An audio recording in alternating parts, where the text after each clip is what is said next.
We have another weekend of beautiful weather ahead of us and a weekend full of sports. Welcome back to this Friday's edition of Sports Corner. I'm Cole Young, and I will get right to all the news and headlines. To start off with a bit of bad news, the Angels are in turmoil. After losing 12 straight games, head coach Joe Maddon has been fired, not even 3 full seasons after signing with the team.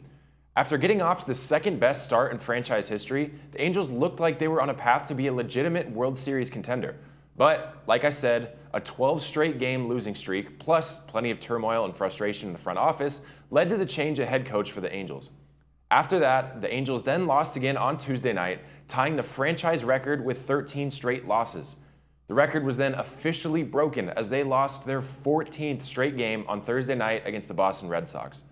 The team and fans alike are still hoping the Halos can string together some winning streaks and still make it to the playoffs for the first time since 2014.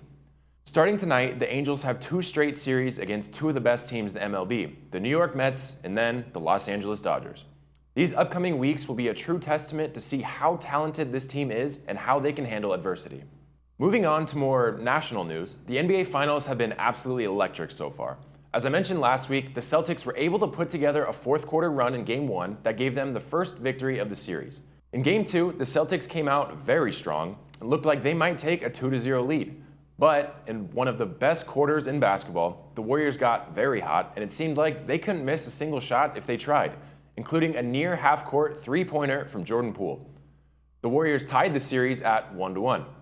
Over in Boston for Game 3, the Celtics were able to hang on and add another tally to the win column, taking a series lead of 2-1. Game 4 will be tonight at 6 p.m., and it's shaping up to be another good one. I did predict the Warriors would win the series in Game 7, and so far, kinda so good. Might still happen. Game 5 will be back in San Francisco on Monday the 13th. We have one team finally into the Stanley Cup Finals. The Colorado Avalanche were able to complete the sweep of the Edmonton Oilers. A thrilling overtime victory and a final score of 6-5 saw the Avalanche make their way into the finals to represent the West. Colorado entered the playoffs as the number 1 team in the West with a record of 56 wins and just 19 losses, and took down the Nashville Predators and St. Louis Blues before sweeping the Oilers to earn their spot in the finals. They now have to wait for the 2 teams from the East to complete their series, and that has been an intense one so far. The New York Rangers jumped out to a 2-0 lead over the Tampa Bay Lightning, and things weren't looking too good for Tampa Bay. But the reigning champs were able to secure a late victory in Game 3 and a dominant win in Game 4 to tie the series 2-2. Game 4 was on Thursday night, and the Lightning secured the 3rd straight victory and are now just 1 game away from being back in the Stanley Cup Finals. Game 6 will be on Saturday, and if necessary, Game 7 will be on Tuesday.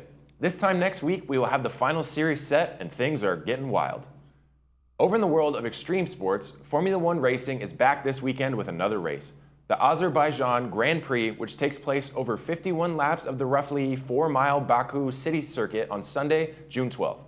It should be another exciting one considering the leaderboard continues to change and leads keep getting lost. However, this race does start at 4 a.m. on Sunday, so I might sit this one out. Lastly, in major NFL news, the Denver Broncos have a new owner. The Walton Penner Group, headed by the heir to the Walmart fortune, Rob Walton, have purchased the team for a record-setting $4.65 billion. Pat Bowlen and the Bowlen family originally purchased the Broncos for $78 million back in 1984. Since then, Denver has been one of the most valuable franchises, winning 3 Super Bowls across that time. However, following some major lawsuits and ugly conflict amongst the Bowlen family, as well as a 6-year playoff drought from the team, it's no secret that it was time for new ownership. The team went up for sale on February 1st, and the Walton Penner Group was the highest bidder. According to ESPN, the sale agreement with the Walton Penner Group also means Walton and Stan Kroenke, Walton's cousin by marriage, will own 5 of the 6 major professional sports franchises in Colorado. Kroenke owns the Denver Nuggets, Colorado Avalanche, Colorado Rapids, and Colorado Mammoth lacrosse team. The previous record for the most amount paid for an NFL franchise was held by the Carolina Panthers, who were purchased for $2.3 billion in 2018. That means this sale broke the record by more than double. Just for fun, I decided to do some math. Say I was to spend $10,000 every day for a year. It would take me 1,274 years to reach $4.65 billion. Just a fun fact to think about. Enjoy the beautiful hot weather and the multitude of exciting sports going on this weekend, and I will see you right back here next Friday. I'm Cole Young. Have a great week.